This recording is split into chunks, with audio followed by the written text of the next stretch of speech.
Right now, are you in fear? Right now. Every moment of your life you're in fear? No. You will overcome that fear. But the hard part is, you gotta take that first step. I am deeply motivated by fear. The fear, by the way, is not a conspiracy. That shit is real. Everybody like, oh, fear ain't real. Yeah, well, it's easy for you to say you ain't got any this second. You face your fears, you become the person you want to be. To create fear, you have to use excessive imagination.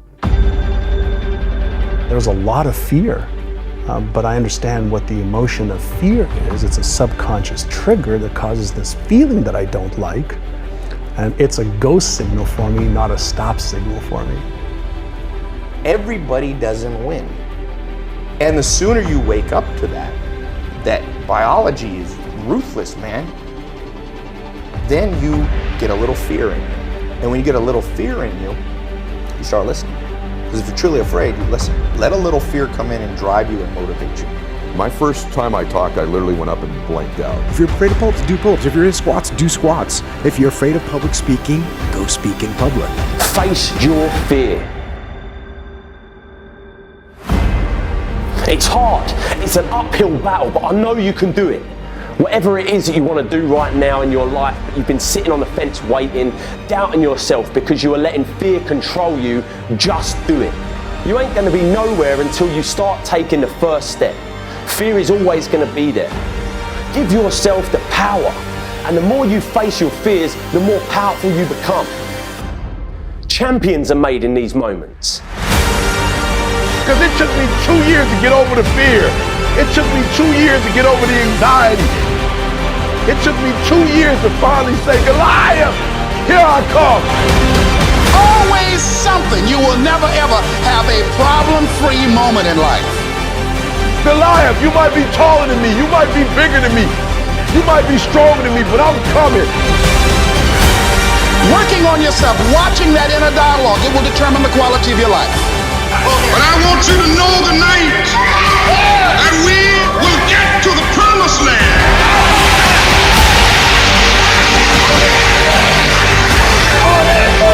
So I'm happy tonight. I'm not worried about anything. I'm not fearing any man. Mine eyes have seen the glory of the coming of the Lord.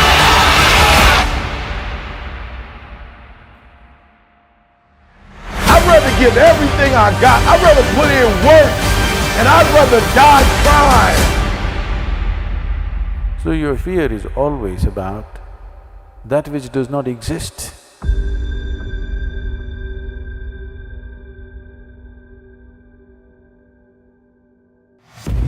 Fear. False evidence appearing real. Being afraid of something that has not yet happened and may never happen, based on past thoughts, beliefs, and conditioning. Throughout this world, there lives only two kinds of people: those who have conquered their fears and those who are living their fears. Those who are living their fears and those who are living their dreams because they had the courage to take on their fears. What is the #1 killer of dreams? What do you think is the #1 reason the majority fail to live a life they love? What is the #1 reason why people fail to succeed at any level? It's not luck. It's not lack of money or opportunity. It's certainly not circumstance. It's fear. Fear is the greatest killer of dreams that ever roamed planet Earth.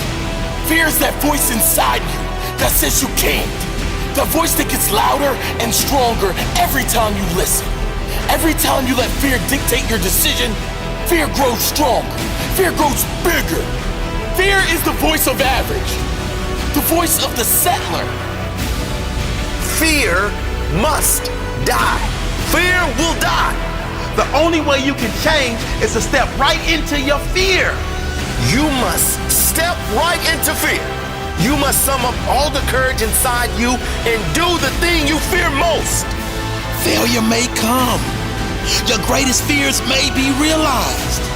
And that is why you go in with the attitude that you will do whatever it takes to conquer that fear. No matter how many times I fail, no matter how many times I feel rejected, embarrassed, down, out, I will not give up. I will keep at it until my greatest fear dies. I will stand toe-to-toe with fear. Fear will die. My largest fear carries my greatest growth. I will never let my fears decide my fate. I am bigger than any fear. Fear has no place within my heart. Fear has no place within your heart. Fear is conditioned into us from a young age. Many don't pay attention to the stages of fear. Be careful. You can't do that. Play it safe. These consistent fearful thoughts add up, live inside us, and form our psychology, which for most turns into inaction. For most turns into average. For most turns into settling for a life they aren't passionate about living. Fear will die. It's time to take back control. So how do we overcome our fears? Find something that is more painful than your fear. If you have a fear of failure that's stopping you from going all out and achieving at a high level, a more painful thought might be disappointing your family, or the thought of your kids seeing you settle for a life you don't want, and knowing they will follow in your footsteps. Maybe a greater pain would be the thought of getting to the end of your life and knowing you never really lived. You just existed. You got by. I need you to really feel that pain. Think about it. Feel a deep emotional connection to the pain. Write down why you won't settle for that pain anymore. Write down why you must conquer this fear once and for all.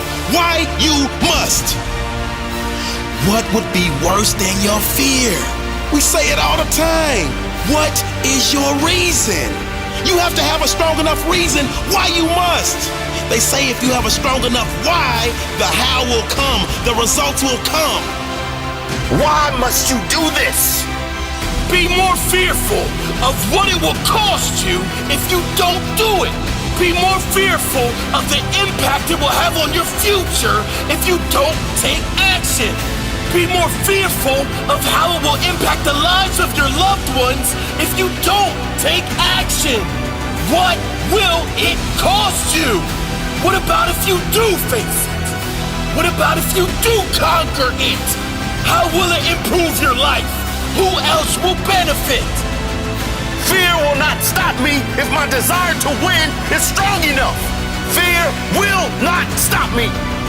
Now I am in charge. I live without fear.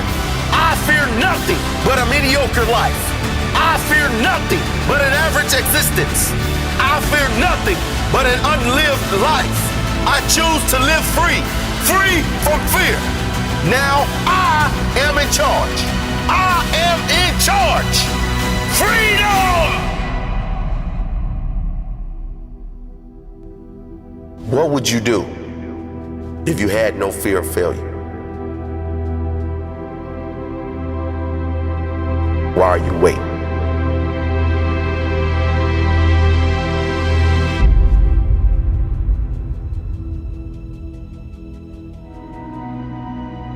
Your current skill set has already taken you as far as it's going to take you.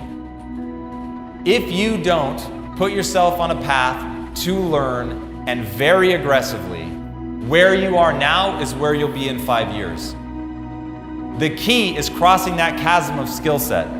We're all afraid of not reaching our potential, of never becoming the person we know we were meant to be. We fear being left behind at our job. We fear never being worthy of love.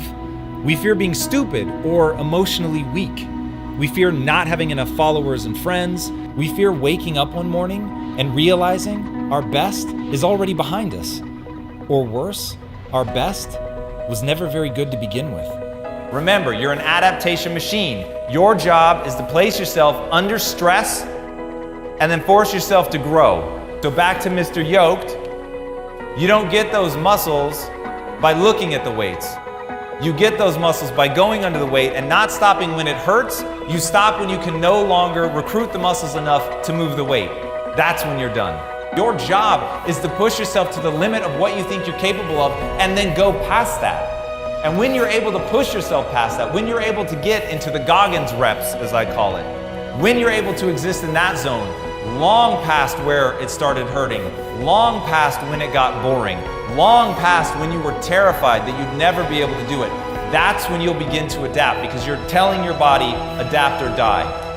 That's how you're going to get where you want to go. Nobody wins the Nobel Peace Prize, or writes a bestseller, or even lifts a barbell at the gym without feeling hopelessly incapable at some point. The reason they feel incapable? Because they are. The skills that they've developed do not yet match up with the skills they need to be successful. What separates these people that achieve these seemingly impossible goals is that they do not see their incapabilities as obstacles. They see them as opportunities.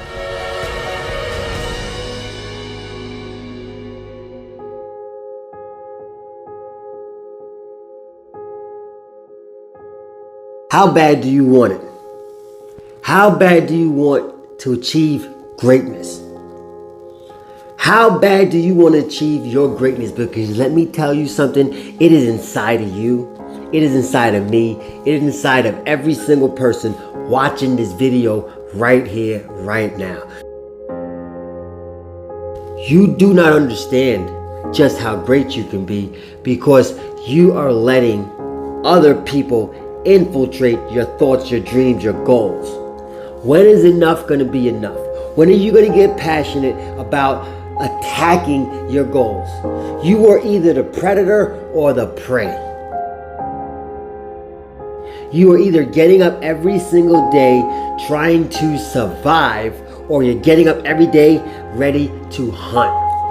You have to hunt down your dreams, hunt down your goals, and when it's time for you to dig deep and start hunting even harder is when people keep doubting you. Because there are gonna be doubters, there's gonna be naysayers, and your job is to not prove them wrong like I thought, but prove that you're right about you. Once I decided to stop compromising my beliefs, my values, my visions, my goals for anybody else, is where I found true happiness. That's where I unlocked my greatness. That's where you can take control and take back your life. When are you gonna say enough is enough and stop allowing somebody's thoughts of you be your reality? Stop allowing people to come into your zone, your world, and take control. Enough's enough. I'm sick and tired of it. When are you gonna be sick and tired of it? Every time I run into obstacles, I embrace them. I've learned to accept failure not as a stumbling block, not as a dead end, but more as a step. Failure is a step to my success, a step to my greatness. Every time I fail, I'm gonna pick up and take something positive from it. It might hurt, it might burn me up inside, but I know that it's going to set me up for success. I wanna be in shape, I wanna be the best athlete, the best fighter, the best father, the best person that I can be.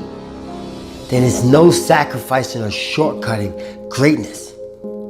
I gotta make an effort to be just as better. I gotta practice what I preach.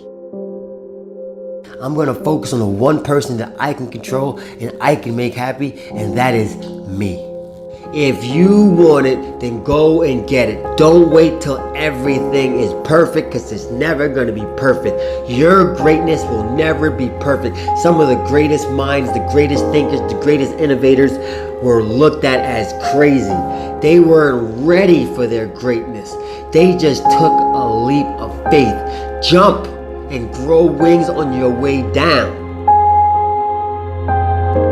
You have greatness inside of you. Now it's your time, it's your turn, it's your due diligence to share it with the world.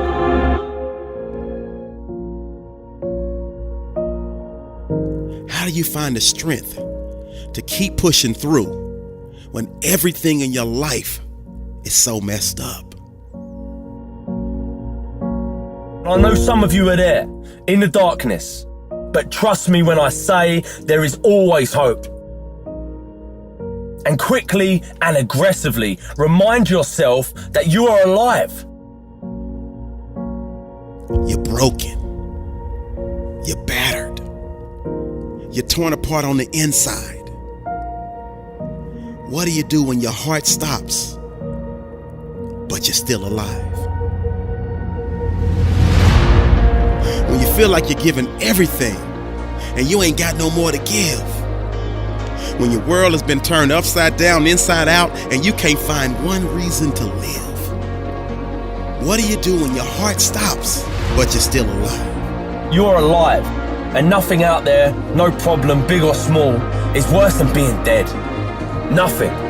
And I say to anyone that can hear my voice, you fight, you scratch, you claw, you push through the turbulence. That means you're still breathing. And thus, you have an opportunity to still be achieving. You are not alone. We are here with and for you. So even in your darkest hours, your darkest days, don't hesitate to reach out and ask for help. Yep, I get it. I know it's not easy, but please believe me, at your best and even at your worst, you are loved. So I need you to dig deep and rise above your current situation and circumstances, because believe it or not, somebody out there needs you. So I'm gonna need you to figure out who that person is and let it be the daily nutrition that drives and feeds you. Your why, your purpose, your reason, your calling, your passion, your true destiny, your mission. And let that energize your heart to beat in perfect harmony like a phenomenal marching band. Because remember, it's the pressure that creates diamonds that glisten. So please lock in with me and listen. Life will not stop and wait for your weeping willow moment. So get up and get on it, because the weak will struggle. Success is reserved for those that are the strongest. As long as you got air in your lungs, you have an opportunity to improve your current situation. So human up, accept the challenge, change your associations, and soon you will find yourself receiving accolades and congratulations. But first you gotta say I do to the new you and commit to a lifetime of small wins that at times will seem meaningless and pointless. But living life with no meaning and never figuring out your purpose and just wandering through your existence is the true meaning of pointless. So say I do and commit to becoming an honor roll student. Say I do and commit to start that new business that nobody but you believes in, because you can do it. I know it's a bumpy ride, but you're still alive. Say I do and commit to leaving behind anybody in your circle that brings negative energy into your equation. I believe that success is measured by a person's happiness, not their achievements or their bank account. Do you guys actually have any idea how lucky you are? Seriously, put this into perspective. Everywhere you look, there are people just moaning, forgetting, and taking for granted that they are alive. Say I do and commit to exercising daily, living a healthy lifestyle, and losing that weight. And last but not least, say I do and commit to giving every ounce of your being to living a life of fulfillment and never, ever, ever, ever forget that you, yes you, were born to be spectacular.